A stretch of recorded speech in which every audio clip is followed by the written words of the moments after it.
We're fearlessly talking about the biggest stories that matter to you the most. Breaking news, John Calipari is finalizing a 5-year deal to become the Arkansas Razorbacks' next head coach, covering college sports like no one else. The biggest guests in sports. We now welcome in Hall of Famer Jim Calhoun. Such a pride I had, I came to Connecticut. The legend, Tim Tebow, joins us. We'll run it back. I like it. The legend, Herschel Walker.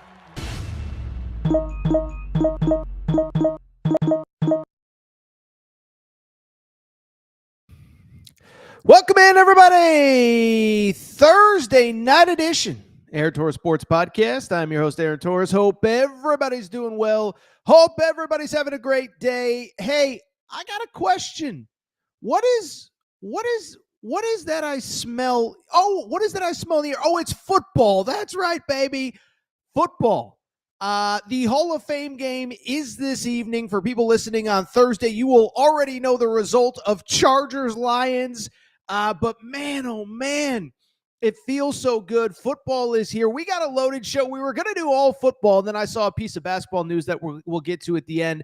But we'll start college football. Your favorite team is in camp right now. Ohio State today, Clemson today, Alabama yesterday, Texas A&M.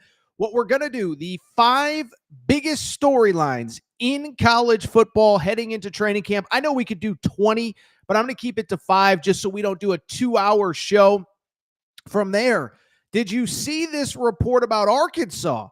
Rhett Lashley, did you see this report? Did you see this story? Did you hear Paul Feinbaum? We'll discuss that fact from fiction. And we will wrap with a basketball story because Bill Self is thankfully out of the hospital. And we'll just discuss, he actually did an interview with John Rothstein where he talked about his future and also who could potentially replace him. Thought there was some interesting stuff that came out of that. So we will discuss that to wrap the show. Easy show, fun show. Football is in the air. Before we get started, a couple quick reminders. One, make sure you're subscribed. Aaron Torres Pod, YouTube channel. On YouTube, we are this close to 58,000 subscribers. As a matter of fact, producer Matt put it in your to-do list before the end of the week. Let's get us a 58K graphics. So when we hit 58K, we cannot get going, but we appreciate your support. Let's get to 58K by this weekend. We cannot do it without you. Also, make sure to subscribe on Apple and Spotify, wherever you get your podcasts. You want to do your boy Torres a solid, leave a 5-star rating and review. With that said, it is a busy Thursday night in sports. Why is that? Football is back. There's no more time to waste, so let's get to the topic of the day. Topic of the day, listen. We're not going to break down the Hall of Fame game, but Hall of Fame game Thursday night. This is the official launch of football season. I mean, listen, we have other barriers and markers. SEC Media Day to me is always a big one. But when the Hall of Fame game hits your TV on Thursday night, it doesn't matter how deep they go on the depth chart, if they're on the 5th, 6th, 7th string, that's when you know we're getting close to football, okay? So I bring it up because in addition to the NFL, college football camps have opened across the country.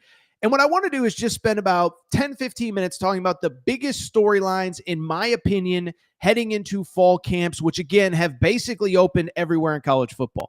Now, I said it off the top. We could easily do 20 storylines on a national scale. I'll keep it to 5 because there's other stuff that I want to get to. And by the way, we got another 5 weeks, 4 weeks before the start of college football, 5 weeks before the start of NFL.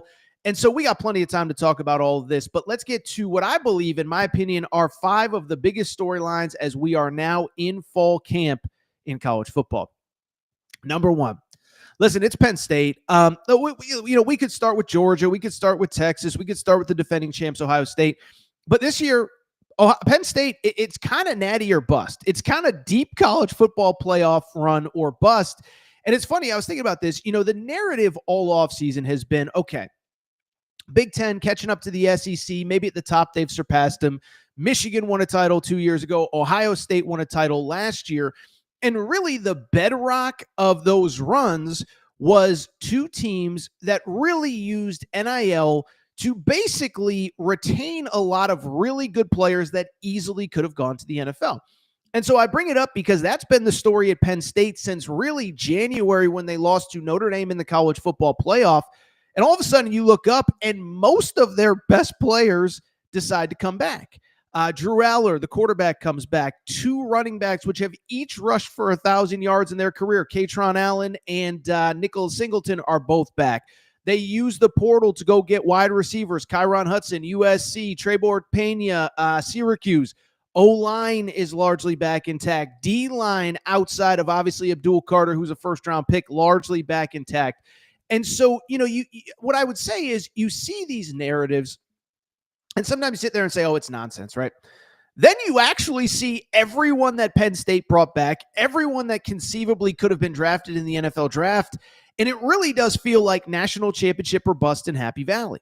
And what's interesting beyond that is I think as you get deeper into your prep work and deeper into just kind of reminding yourself about things that happened last year, the teams that you're going to cover, et cetera, what stands out to me about Penn State is that it's not just that they retained basically everybody. It's that what everyone else across college football has lost, right? Ohio State, national championship run. You can never take it away. I've been critical of Ryan Day. He got the monkey off his back. Credit to him. They basically lost everybody, though. I mean, it's not just Will Howard. 2 running backs that went early in the NFL draft, Quinshon Judkins and Travion Henderson. The wide receiver core obviously does return Jeremiah Smith, but loses some people. The O-line, the D-line, you go on and on down the list. Ohio State lost almost everybody except for Jeremiah Smith and Caleb Downs, okay? Oregon, I don't think I realized how much Oregon was really built for last season. Michigan is going to likely be starting a true freshman at quarterback. And so you look at Penn State, there were already no excuses, but when you look at the rest of the Big Ten, there are really no excuses at Penn State. And so to me, this is the number one storyline. James Franklin, listen, I think there are 2 ways to look at James Franklin. I know there's part of the media that sits there and says just because James Franklin hasn't done it before doesn't mean he can't do it. I get it. But it also is like he's lost a lot of really impactful, meaningful games. Like, it's great that you beat Rutgers and Illinois and whoever. Can you beat Ohio State once in the last 8 or 9 years? I mean, they beat them in 2016, haven't done it since. Can you beat Michigan when they matter? Can you beat and so I think this is such an intriguing season because, you could sit there and say, well, Harbaugh beat Ohio State 3 times before they won the national championship. Ryan Day had a lot of great wins even before even though he couldn't beat Michigan on the way to a national championship last year. James Franklin, you take out that Ohio State win almost a decade ago, he doesn't have them. So it's intriguing. It's interesting. Penn State, the pressure is officially on. By the way, Jim Knowles, remember him? The Ohio State defensive coordinator is now the Penn State defensive coordinator. So it's unbelievable. In a lot of ways, it's exciting. We'll see what happens.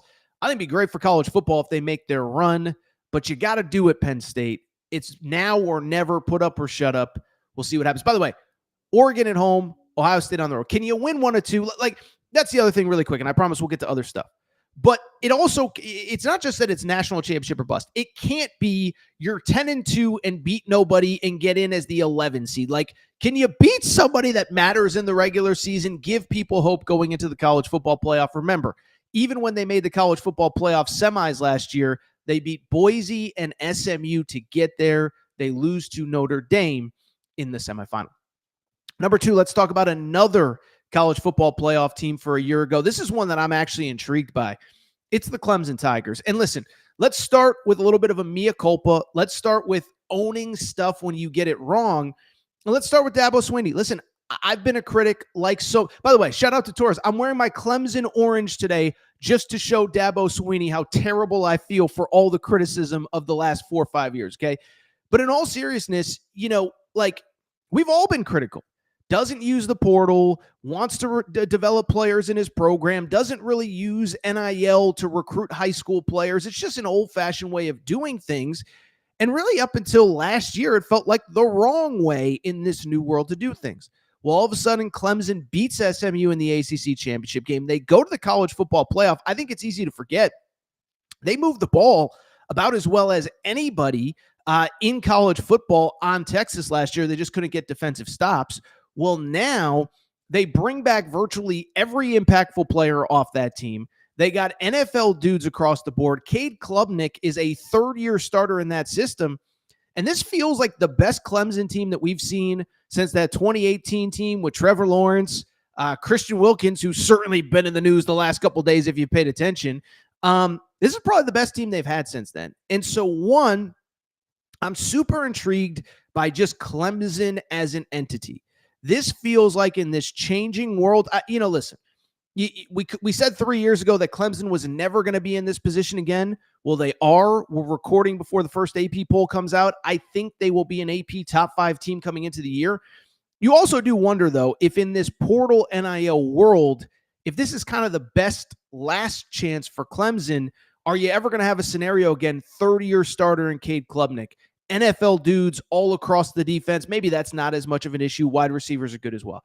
So I'm super intrigued. I really like Clemson. By the way, I've said it. Clemson's beating LSU in week 1. Clemson's beating LSU in week 1. I'm not a Garrett Nussmeier guy. We can discuss that game as we get closer.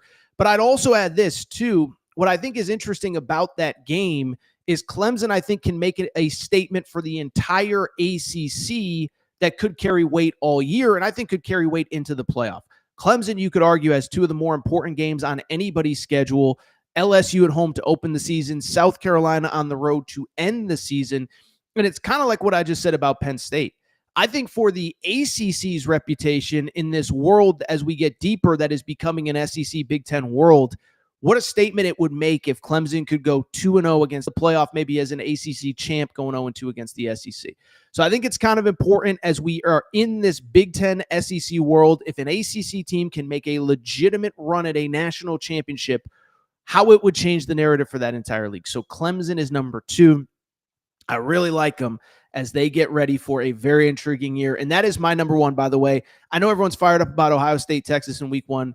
Clemson hosting LSU is about as good as it gets. Number 3, let's get to really quickly Deion Sanders and the Colorado Buffaloes. First off, I did an immediate reaction to the Colorado press conference on Monday afternoon. In hindsight, I probably didn't need to go live right away, but it was just such an emotional thing. I'm so happy that Deion Sanders, that Coach Prime is healthy. I'm so happy that, listen, whatever you think of Coach Prime, surviving cancer, I mean, just an incredible story. And I'll say this too, anybody who thinks that this guy was coaching just to help his sons get to the NFL, you're an idiot, respectfully. I mean, whatever. You're dumb. And not only are you dumb, you're proven wrong. You could argue nobody has proven how much they love coaching college football more than Coach Prime, overcoming just insane things with his health, really over the last 3-4 years, but certainly the last 3-4 months. I think more than anything, we're all happy that Coach Prime is back. And I think I'm just sort of intrigued by how interested are we in Colorado as an entity? What do I mean by that? Is that, listen, year 1, Colorado takes the sport by storm that first month or so. Coach Prime comes in. I'm bringing my luggage. It's Louis. This is Shador. He's your quarterback. This is Travis Hunter. He's a star. And it was a crazy offseason, a million players coming and going in the portal. But, to their credit, they did start 3-0 before it kind of fell off. And then last year, it was kind of the opposite. They lose to Nebraska in week 2. Everybody kind of forgets about them. And boom, fast forward, they just start winning games. Baylor, that crazy overtime win. Texas Tech, Cincinnati, at UCF. And it kind of was just, any criticism you had of that team and that program on the field, you couldn't really argue as they won 9 games. I guess what I'm intrigued by, how interested are we kind of on the national scale in this program, in the coach, in the post-Shador, post-Travis Hunter world? Because it's one thing to tune in for Coach Prime, for Deion. It's one thing, though, to also tune in because they have the future Heisman Trophy winner, who's one of the most dynamic players we've ever seen, and a quarterback that I still think had first-round, second-round talent in Shador Sanders. And so now that they're gone, are we still interested in this program? Is it going to take another 9-win season? What happens if they regress? Are they just an afterthought? I just think it'll be an interesting thing to see as the season wears on. By the way, I should mention 2 things. One, for full Colorado coverage, make sure you're following our Torres on CU page, Torres on CU. You guys can also drop the things that you're most interested in college football this season. But Colorado's number 3 to me because I don't like if they're 4-1 coming out of September, say, are we talking about them? Are they a story? Are they the story? And I'd say this too. They have a lot of talent. That's one thing that I don't think people realize. I was thinking about this with Coach Prime. everybody just focuses on, oh, Shador and Travis Hunter, and you guys in the media hype them up. Well, let's remember, 5-star quarterback in Julian Lewis was committed to USC, flips to Colorado. Caden Salter, one of the best quarterbacks in the portal, now at Colorado as well. So those guys are battling for the starting quarterback job. Jordan Seaton, who's a day one NFL draft pick at offensive tackle, could be an All-American. Best defensive line in the Big 12 last year outside of maybe BYU. Well, guess what? They bring back a ton. They add one of the best players from the portal in Jaheim Otis. A couple guys in the secondary that Coach Prime thinks are NFL caliber players. I just don't think they're going to take as big of a step back as people think. I do wonder, though, what is the story? What is the narrative? Do we care as much? It'll be worth monitoring. Number 4, listen, this is one that everyone is beating to death, so we'll just spend half a second on it. It's obviously Arch Manning. Listen, like I said, this is the default topic. When people, when ESPN doesn't know what to talk about in college football, they just bring on Paul Feinbaum and say something crazy about Arch Manning. But it is an interesting story, and we've done 2 or 3 Arch segments already, so I'll be brief on this one. I just want to know a couple things. And I think even beyond I want to know, I think we can look at Arch in 2 different ways. Listen, is it possible that he is the Heisman Trophy winner? He is the favorite in the preseason. It's possible. Does he lead Texas to a national championship? It's possible. But what's also interesting is we don't really have anything to prove it other than that his last name is Manning. I keep saying it. Go through college football. If you're saying Arch is going to be the next great prospect, Heisman Trophy winner, the only argument you have is his last name. Because Alabama, we think, is starting a former 5-star quarterback, Ty Simpson. Nobody's talking about him as a Heisman favorite. Same with Gunnar Stockton at Georgia. Same with Julian Sayin at Ohio State. These are all former 5-star guys. We're only talking about one as a Heisman Trophy favorite. So I'm just intrigued. And really, I'm just intrigued by, can he reach that potential? Because there's so much hype, and we really just don't know about it. I actually heard somebody make this point on either Monday or Tuesday. I can't remember who. I'd give them credit. But Arch almost has this basketball element to him, right? In basketball, we talk about guys as NBA prospects before they ever play a game of college basketball. Cooper Flagg, Zion Williamson, A.J. DeBonsa, Darren Peterson, whoever. Arch Manning is kind of we don't really do that in football because you're 3 years removed. You got to prove it on the field. Arch is the only guy that people are like, oh, he's going to be the number 1 pick. Oh, he's the next this. Oh, he's that. Oh, he's going to go play for the Cleveland Browns. It's like Jimmy Haslam, the Cleveland Browns owner, had to answer questions about Arch Manning. He's never played, I don't want to say meaningful college football, but he hasn't started a full season. And so it'll be interesting. It's worth noting. We know he has those 2 starts under his belt. But UL Monroe, Mississippi State, a little bit different than Ohio State in week 1, and also at Georgia, at Florida later in the year. So it'll be interesting. It'll be fun. Like everybody else, I'm absolutely fascinated. Final interesting topic for Torres. And again, we might do this every show, 5 topics, because there's so much to talk about. Listen, this DJ Lagway thing, it's becoming a thing. Okay, so DJ Lagway, starting quarterback at Florida. If you remember last year, hot seat Billy Napier talk, and he had this kind of ace in his pocket of he has this 5-star quarterback, DJ Lagway, but he's not playing him, and nobody really knows why. Then Graham Mertz gets hurt. DJ Lagway comes in, and it's electric. If you remember, comes in against Tennessee, plays really well. They lose in overtime. They're playing Georgia. I don't want to say they had Georgia beat, but they were in the game with Georgia. He goes down with this hamstring injury, misses the Texas game, but comes back. They beat LSU. They beat Ole Miss. They beat Florida State. They beat Tennessee. They go to not Tennessee, Tulane, in a bowl game, and they go 4-0 to end the year. And so everybody's excited about Florida. Are they a fringe dark horse college football playoff contender? It's been kind of not great for DJ Lagway since.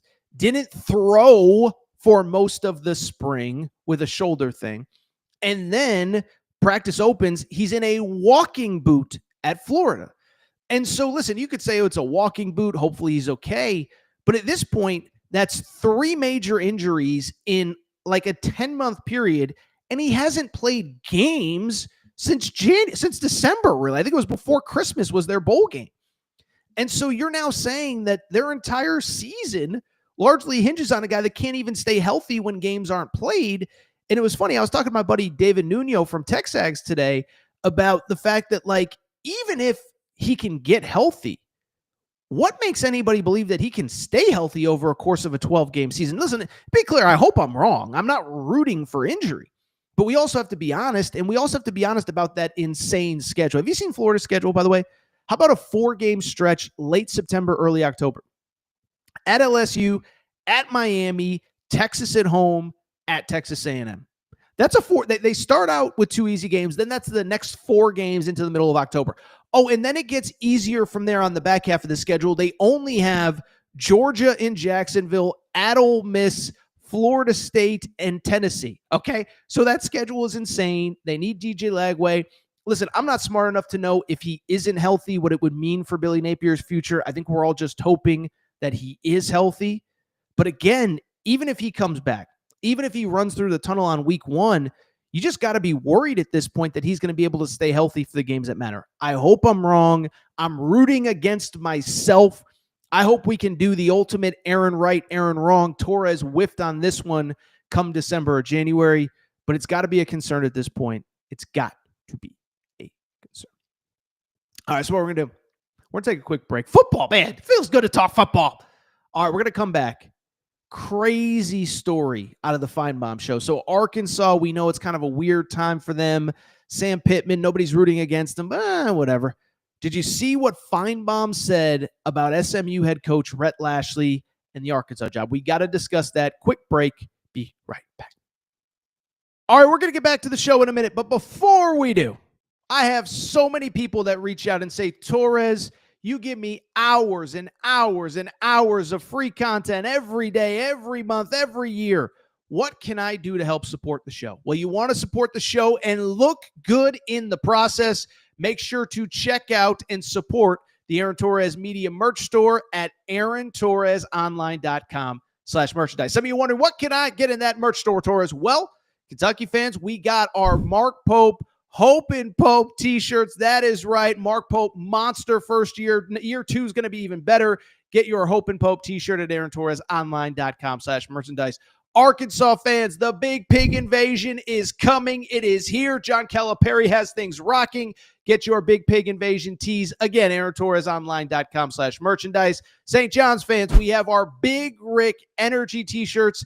And if you're just a college basketball fan in general, guess what? Your March is for Day Drinking shirt. That is the shirt that you need year-round, but especially for the next NCAA tournament. You can order yours now. By the way, football fans, we got you covered too. Auburn fans, we already know the freeze warning has hit the plains. Make sure to get your freeze warning t-shirts. Also, Nebraska fans, new era, new rules, the t-shirt that you need before the start of this coming season. And oh, by the way, if you're a Colorado fan, if you're just a Coach Prime fan, we have our Deion shirts and hats, more of them than we know what to do with. So to check out the full line of Aaron Torres Media merch and also support the show, good news is we're going to have even more for the fall. Check out the Aaron Torres Media merch store at aarontorresonline.com/merchandise. And for more information, you can always reach out at Aaron Torres Podcast Questions at gmail.com. All right, everybody. I'm back. Good to be back. So we're going to get to this crazy Rhett Lashley story. Not Let Lashley. Rhett Lashley story in half a second. Couple comments from the chat. Drop your comments. Drop your thoughts. Love this from Cletus. Talking about Arch Manning. That game versus UL Monroe made him the first overall pick. Laughing out loud.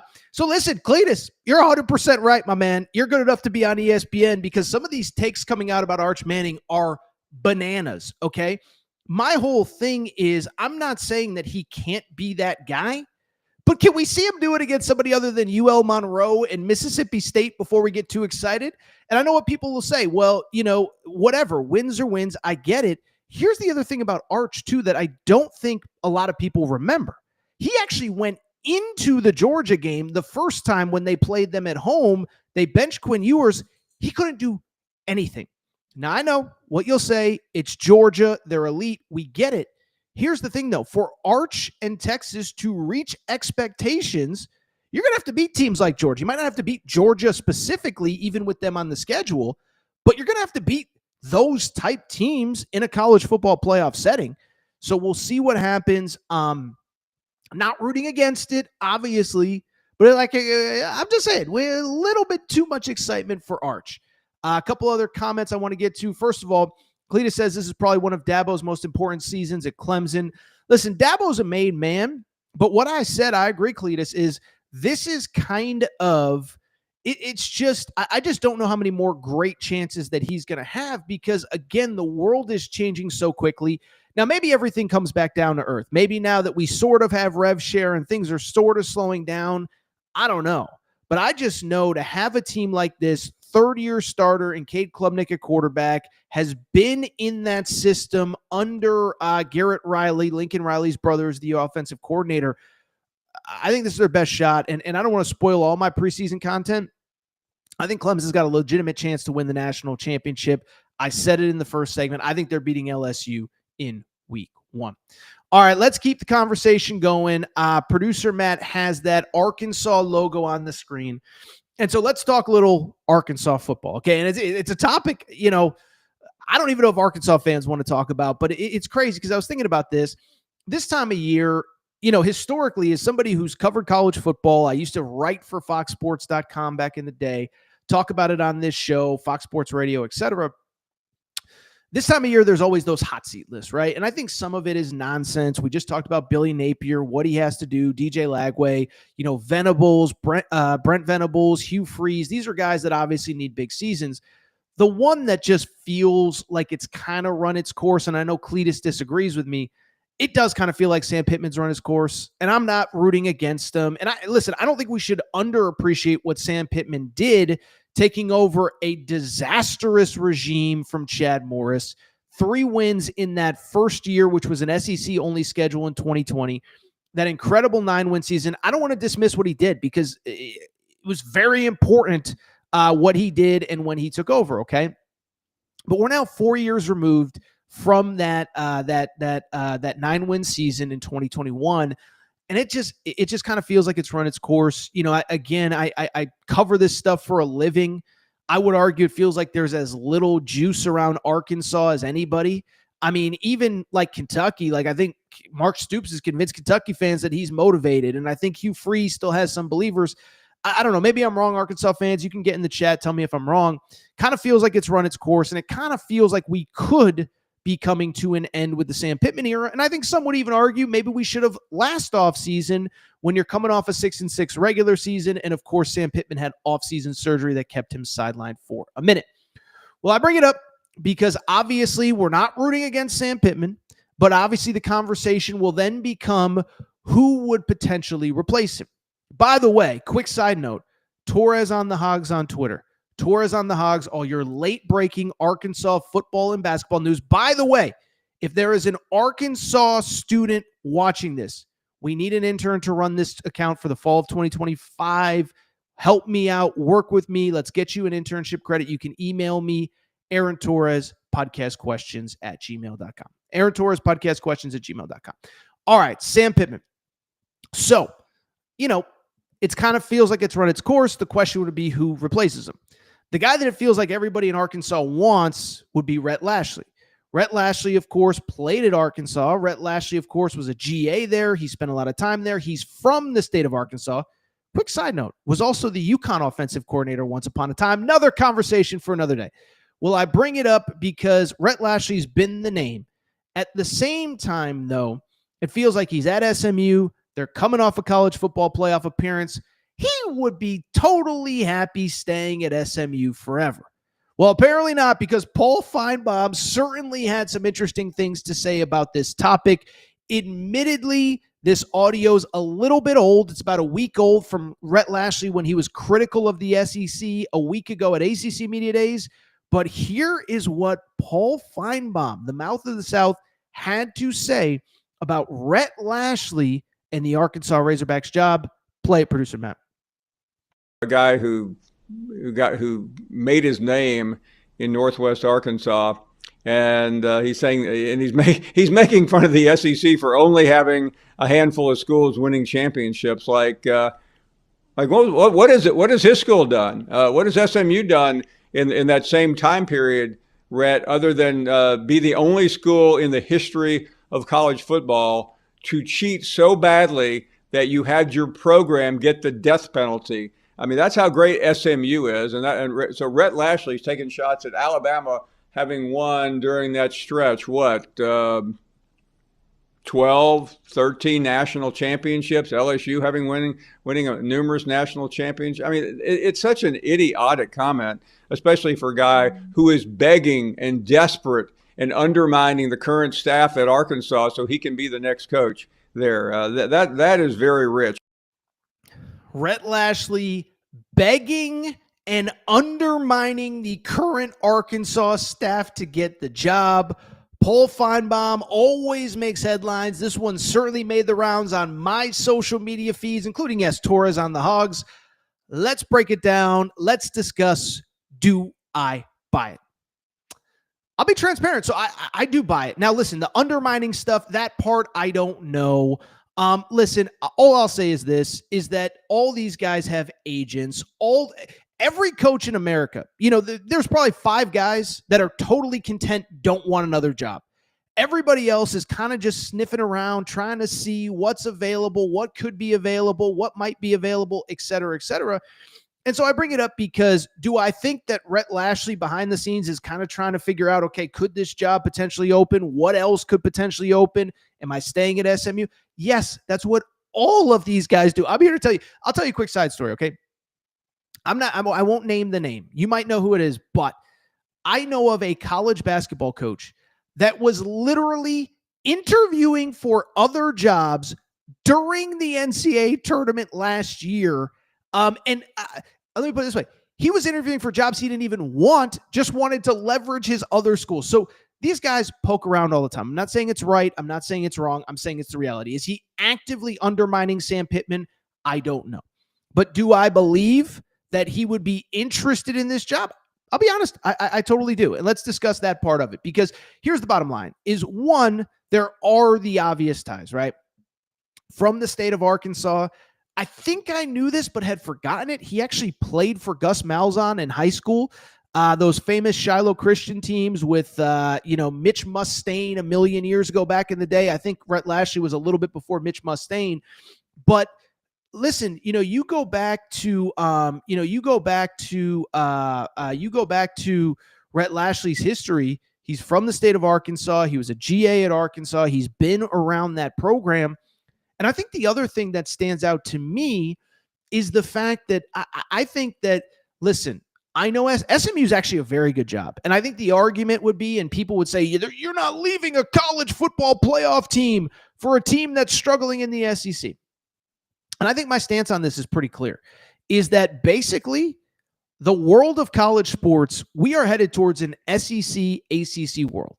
And the quicker or an SEC Big Ten world, excuse me.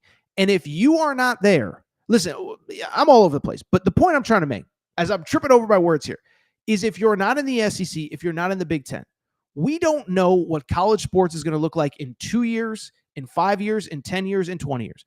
The only thing that anybody knows is that if you're in the SEC, if you're in the Big Ten, you are safe. And so to me, virtually all of these coaches are just trying to get to the SEC and get to the Big Ten. And it would not surprise me if he's interested. Okay, you could sit there and say SMU is one of the best jobs in the ACC, and I think it is. It's in Texas. They got a ton of money. We don't know what NIL looks like, but assuming NIL stays kind of a pay-for-play kind of thing, SMU is not going to be outbid by pretty much anybody. But the counter to that is, how safe is a future in the ACC? We saw the report last week that North Carolina wants out. Now, they probably won't even consider it until 2030 when the buyouts change and it's a lot cheaper. But if North Carolina leaves, you know what's going to happen next? Clemson's going to try to get out. Florida State's going to try to get out. Louisville's going to try to get out. Miami's going to try to get out. And then what kind of league are you in? And so SMU might be a great job now. Might be one of the 3 or 4 best jobs in the ACC, and it might be easier to win there and make the playoff than it is at Arkansas. I don't even think that's up for debate. They just made the playoff. But where is the ACC going to be 3 years from now, 5 years from now, 10 years from now? And if you have the chance to get to the SEC where you at least know no matter what happens, you're going to be safe and you're going to have a chance to compete at the top of the sport, I think you have to at least consider it, right? Because again, just think about what I just said. North Carolina, Probably about 2030 will be the first realistic time that the ACC schools can get out of the ACC, okay? Well, 2030, if he takes that job in 2026, that'd be like year 3, year 4, it'd be year 3, year 4 that potentially, it's only 3-4 years down the road before the ACC could eventually fall apart. So you have that part of it, getting to the SEC. The other part, let's not forget this either. Whatever the future of college sports is, whatever the future of not only the college football playoff, but the NCAA tournament as well, this is a football segment, but whatever the future of the college football playoff is, guess what? The ACC and Big Ten, again, are going to have every advantage. So just think about the models that we're talking about. We're talking about a 4-4-2-2-1 model. That's what the Big Ten wants. 4 auto bids for the Big Ten and the SEC. By default, you have twice as good of a chance to get to a 16-team college football playoff if that model goes through in the SEC than you do in the Big Ten, than in the ACC. Beyond that, even if we go to the 5-11 model, you mean to tell me if you can't be the 3rd, the 4th, maybe even the 5th best team in the SEC that you can make a college football playoff? I think so. In the 5-11 model, you could be the 2nd best team in the ACC and you might not get in. I'll take it a step further. I don't even think SMU gets in last year if it wasn't for the fact that the committee basically came out and said the week before the conference championship games that, oh, by the way, nothing that happens in the conference championship games matters if you're already in the field. SMU was already in, so when they lose, the committee backed themselves into a corner where they could not put SMU in. And so you think about the future of the college football playoff. You think about the future of the NCAA tournament. I know this is a football segment. I'm not trying to make this a basketball segment. The SEC just got 14 teams in the NCAA tournament. Everything is weighted for the SEC. Everything is weighted for the Big Ten. By the way, this is why I'm not in favor of expansion for either of those conferences. All it's going to do is get more teams in from those leagues, and we already have enough. And so to me, yes, I think any coach would be crazy not to consider the SEC, not to consider the Big Ten if they have a chance to move. And I'll take it even a step further. Again, this is kind of a basketball, football crossover hybrid segment, but I think it's applicable. I can think of 2 coaches over the course of this last coaching carousel cycle in basketball that I think were happy at their places, but just said, and one of them even said publicly, you have to be in the SEC and the Big Ten. Sean Miller was at Xavier. Sean Miller, I think you could ask him. I think when he took the Xavier job about 4 years ago, he planned on retiring at Xavier. Then we got into this crazy pay-for-play world. You need $10 million to put together a national championship basketball roster. He said, I can't stay at Xavier. We'll never be able to compete with the SEC, with the Big Ten, with the top of the Big 12. He leaves. Nico Medved, if you don't know the name, was at Colorado State. I believe he actually turned down the Minnesota job 3 or 4 years ago. Well, he takes the Minnesota job. Now, he's from Minnesota, but he said publicly in interviews that I had to be in the Big Ten. And so I just think this is where college sports is headed. I think if Rhett Lashley has the chance, I think he is going to take the safety of the SEC over the ability to win right now at SMU. We'll see what happens. I've already seen a couple comments in the chat about Sam Pittman. Seems like most Arkansas fans are ready for what's next. I think Rhett Lashley at least has to listen. Again, do I think he's sabotaging Sam Pittman? I mean, they went 6-6 last year. I don't know. So we'll see what happens. Again, we don't root against people to lose jobs on this show. But man, oh man, that Arkansas football schedule is tough. At Ole Miss, at Texas, at LSU, Notre Dame at home, A&M. It's going to be a tough one. So we'll see what happens. But that is my take on what became a very interesting story about Rhett Lashley. All right, so what we're going to do, we're going to take a quick break. We're going to come back. When we do, one basketball story. Bill Self, thankfully, out of the hospital. That's the good news. The more interesting news, speaking of next coaches, today he was asked who he would like to replace him. He gave what I believe to be an interesting answer and, frankly, a little bit of a surprising answer as well. We'll take a quick break, come back, we'll talk that next. What's up, everybody? It's AT, and I've told you before, when I'm on the road, when I'm podcasting, sometimes you end up looking like a slob. Look at me, mismatched socks, I'm wearing shorts. What am I doing?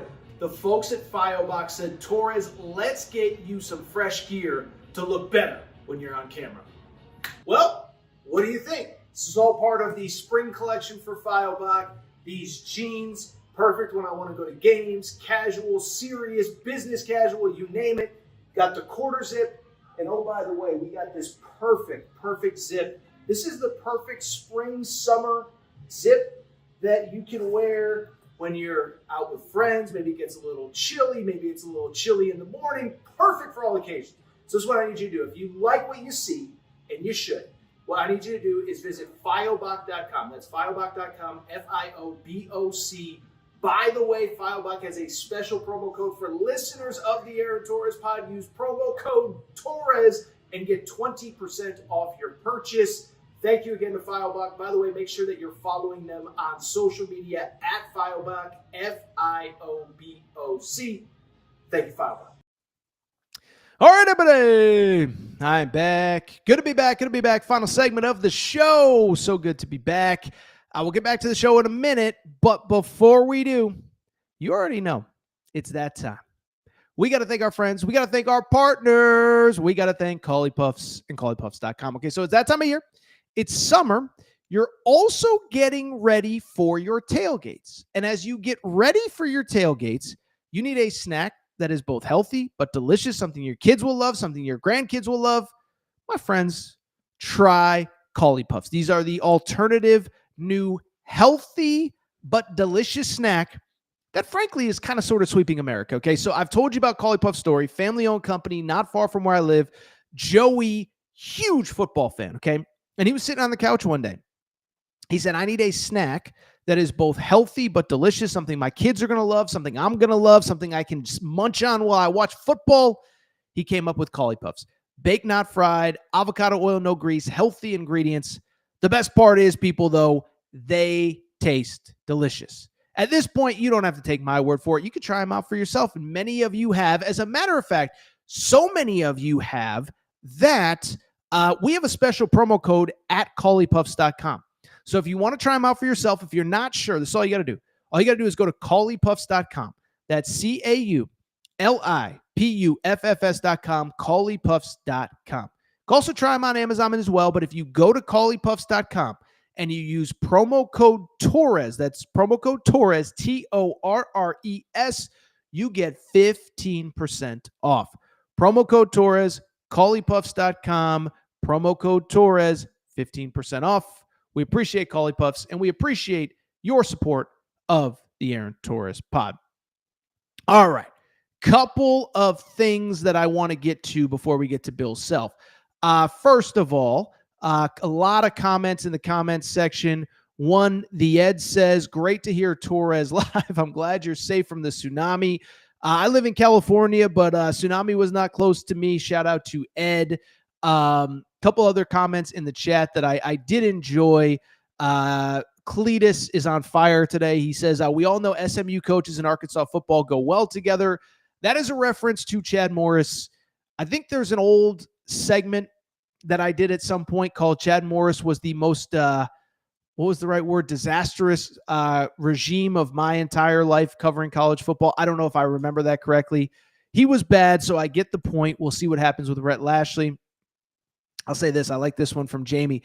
Look out for John Gruden as a long shot. Torres, great friends with John Daly, and he loves the program. There's a video of Gruden gawking over Arkansas memorabilia given to him by John Daly.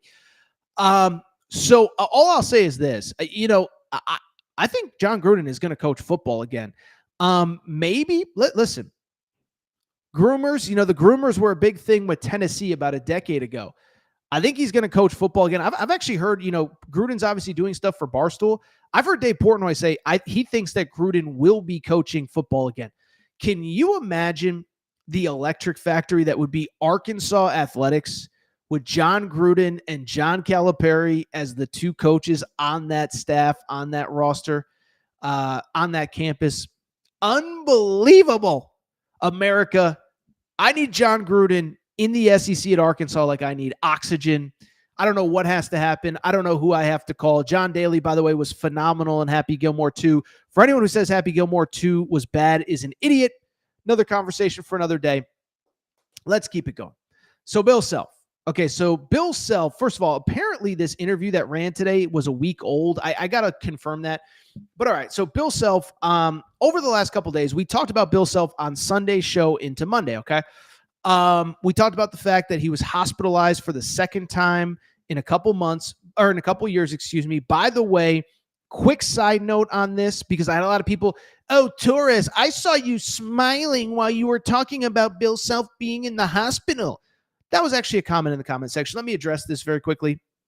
If I was smiling, it's because I'm a professional on screen, and you don't want a mopey Mary on your screen crying and wiping his eyes, okay?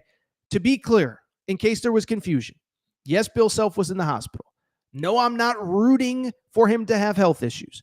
No, I'm not rooting for him to be forced to retire. I hope that is abundantly clear. Yes, I'm smiling again. I apologize. But look, it was a sad story. It was a scary story. I want Bill Self to coach forever. Okay, let's put that on the record. I am pro Bill Self coaching forever. I am also anti kicking puppies. I'm pro rainbows.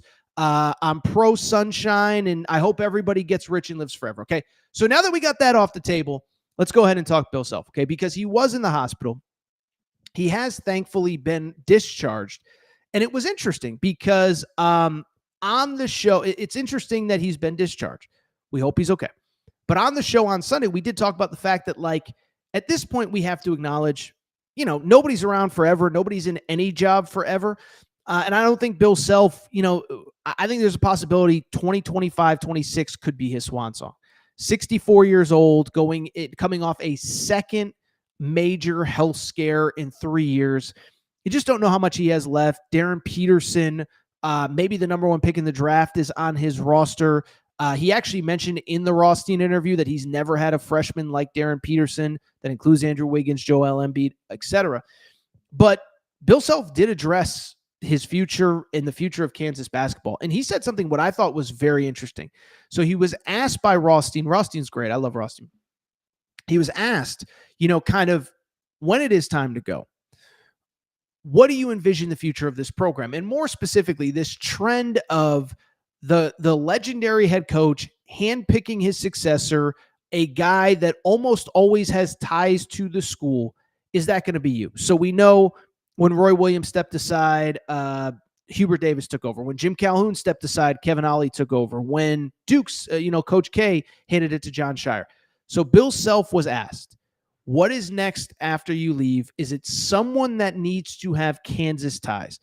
Interesting segment. It's a little bit of a longer quote, so kind of just stick with us. I want to give the full context. Question, answer, Bill Self, what happens after he leaves? In 2021, you received a lifetime contract to be the head coach at Kansas. So I'm not going to do the cookie cutter question here and say how much longer do you want to coach. But I asked Jay Wright this years ago. I asked Tom Izzo this in the past. So I'm going to ask you this now. Whenever you're done coaching, is it important to you that your successor has ties to Kansas?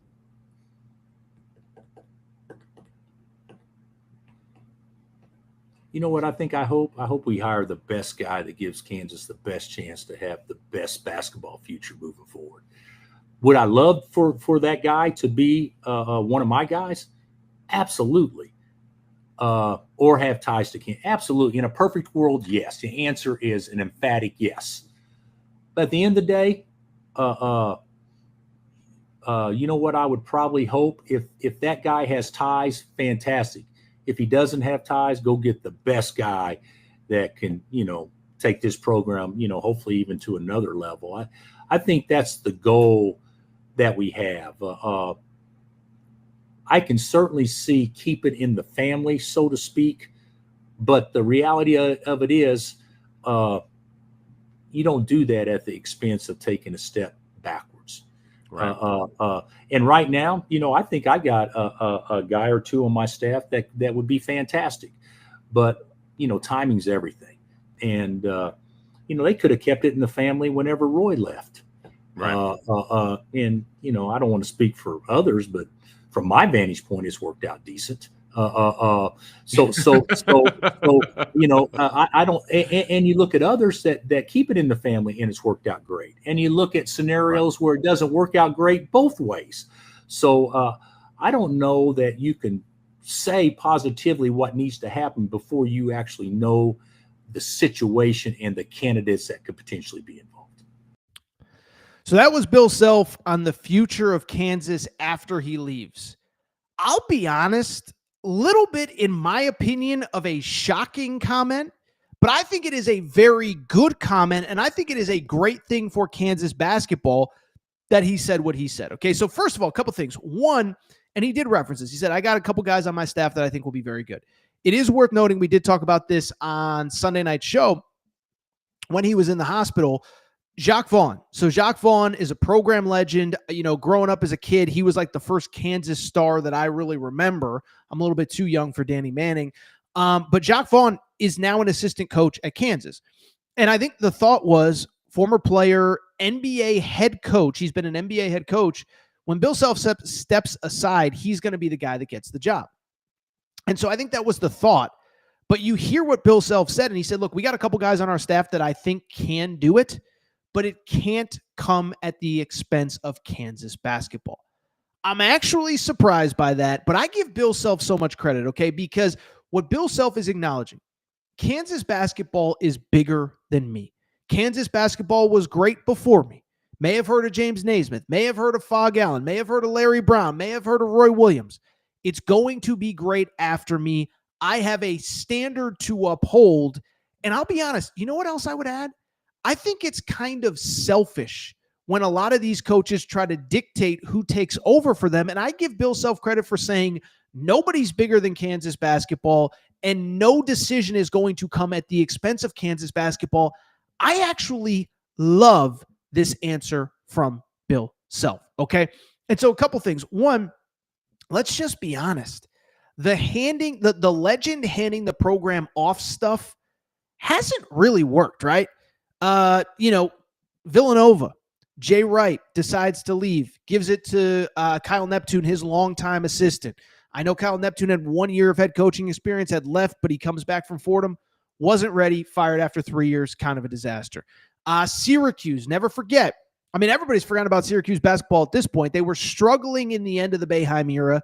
Boeheim retires, hands it over to his longtime assistant. They're somehow even less relevant than they were. Hubert Davis remains to be seen. I try to be optimistic about him. I think he's going to be okay, but this is kind of a make or break year. $14 million roster. It's go time. You got to figure it out. I'll say this. Jim Calhoun's maybe my favorite sports personality ever. I am probably doing what I do today. Why I love college sports so much is growing up in Connecticut watching Jim Calhoun's teams. Jim Calhoun kind of forced Kevin Ollie on the administration. Now, it worked out for UConn because they got national championship number 4 in 2014. Shout out Kevin Ollie. But we also have to acknowledge that was probably more of a Shabazz Napier, Ryan Boatwright, guys left over from the Calhoun regime. DeAndre Daniels, don't forget about him, than it was anything to do with Kevin Ollie. So this thing has not worked out. John Shire, by the way, looks like the one that has kept the program at the standard that it was.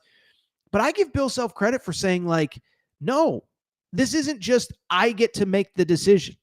It is if the right person is either on staff or has Kansas ties, then I'm all for it. But if not, then we have to go out and get the best person possible.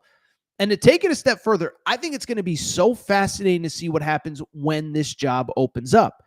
One, obviously, again, to be clear, I hope Bill Self coaches till he's 90. If that's what he wants to do, I hope he coaches another 25 years and he's 90, whatever. But if this thing does open up soon, I'll just be curious where we are in college sports, right? Because we have this rev share thing now. And we have, by the way, a scenario where everything I hear out of Kansas, they're really trying to prioritize football because they know that's the future of college sports. But at the same time, if that job opened up, I do think it would create a lot of interest. And I think it'd be one of those places where I know there haven't been a lot of big name coaches that leave one job for another. Whatever.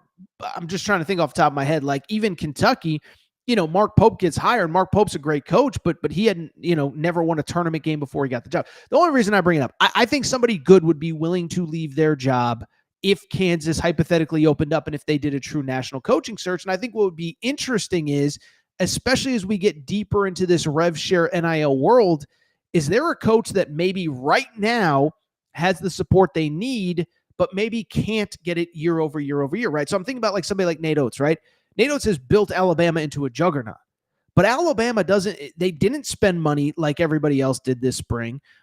They don't have money to just drop whatever it takes to put together a national championship roster like a Kentucky, like a North Carolina, like a BYU, like an Arkansas, whatever. Would he have to consider leaving if we get deeper into this rev share world and he just doesn't have the resources to compete with everybody else? TJ Otzelberger, Iowa State. I know he loves it there. I'm not saying that he would leave, but TJ Otzelberger, Iowa State is very public about, like, we're struggling with this NIL thing. Would he consider leaving Kansas if he thought there was a better scenario where he could win big in a huge way? I can't even think of who, Chris Beard, by the way. I don't think it's a secret. Chris Beard was kind of behind the scenes trying to get the Indiana job this offseason. It doesn't work out. Would Chris Beard be a candidate there? Is he far enough removed from all of the controversy that surrounded him at Texas where he could be a guy that would want that job or could get that job? So it's just interesting to me because, again, we've had these scenarios where these big-time jobs open up, and it's not even, North Carolina didn't even do a search. Duke didn't even do a search. This is why, by the way, I credit Kentucky. I know Calipari left on his own, so it's not like Calipari could name his successor. But Kentucky, even when Calipari had it rolling, there was never this thing of like, oh, Calipari is going to hand it off. It's like, no. Kentucky was like, when you leave, we're going to appreciate your service, and we hope you retire and retire into an administrative role. But we're going to go out and get the best head coach. And so Kansas, it appears, is going to do the same. I give Bill Self credit. I like that he acknowledged, hey, I probably wasn't the number one choice when I got the job. They could have kept it in the family when I got the job, but they went out and got who they believed was the best candidate. And I think I've done a pretty good job since then, but I'm not going to try to dictate and I'm not going to try to force either. So it was a really interesting comment. Again, for the third and final time, I hope Bill Self coaches as long as he wants, but at some point that job is going to open up. And it sounds like there is a very interesting scenario where we could hypothetically get a true coaching search, which we had one for Kentucky, we had one for Louisville, but some of these big jobs that opened up didn't get a coaching search for Carolina, didn't get a coaching search for Duke. So we'll see what happens. All right, we're going to wrap the show here. Couple quick comments in the chat. Somebody said Steve Lavin to Kansas. Ed, I love you. I don't think that's going to happen. Bill Self is going to have a big year this year, says Cletus. We'll find out. Bill Self, we said this on the show the other day, kind of a make or break year for him. Make or break sounds weird. Make or break sounds weird. But 2 down years, he has a struggle. He struggles again this year. He finishes 6th or 7th in the Big 12. I don't think he's coming back for, to do it all over again if he can't get back on track with the potential number 1 pick in Darren Peterson. All right, I think that's it for this episode, though, of the Aaron Torres pod. Couple quick things. If you're not subscribed, please make sure to do so. Apple, Spotify, Amazon Music, Google Music, wherever you get your podcast, make sure to subscribe. Make sure to rate and review the show. Go ahead, give us a quick 5 stars. Let us know what you like, what you don't like, all that good stuff. We're closing in on 58,000 subscribers. I think we can get to 60, by the way, before the start of the college football season. So do me a quick favor and subscribe. If you are not subscribed already, please make sure to do so. Tell a friend, by the way. Have a buddy subscribe. That's all I got. Collie Puffs. ColliePuffs.com, promo code Torres, 15% off. We appreciate their support. Tell you what, it's time for me to go. Oh, by the way, I see one comment in the comment section. Am I saying Kentucky went out and got the number 1 coach? Laughing out loud. No, dummy. Sorry, I don't mean to call my listeners dummy. I love you, whoever you are. I'm not saying they got the number 1 coach. What I'm saying is they didn't let the sitting coach decide who was going to replace them. By the way, you think North Carolina, in their heart of hearts, if they could do it over, I think they would have gone and gotten a different head coach. Villanova certainly would have. I think Syracuse probably would have. All I'm saying is I give Kentucky credit for the administration saying no one is bigger than this program, and I think Bill Self acknowledged that as well. All right, I'm going to get out of here. I appreciate everybody's support. Sorry for calling my listeners dummies. That was mean. That was a bad way to end the weekend. You know what's a great way to end the weekend? Freaking football. Go enjoy the Hall of Fame game. I'll be back probably Sunday night, if not Monday. We got a lot of football to talk about.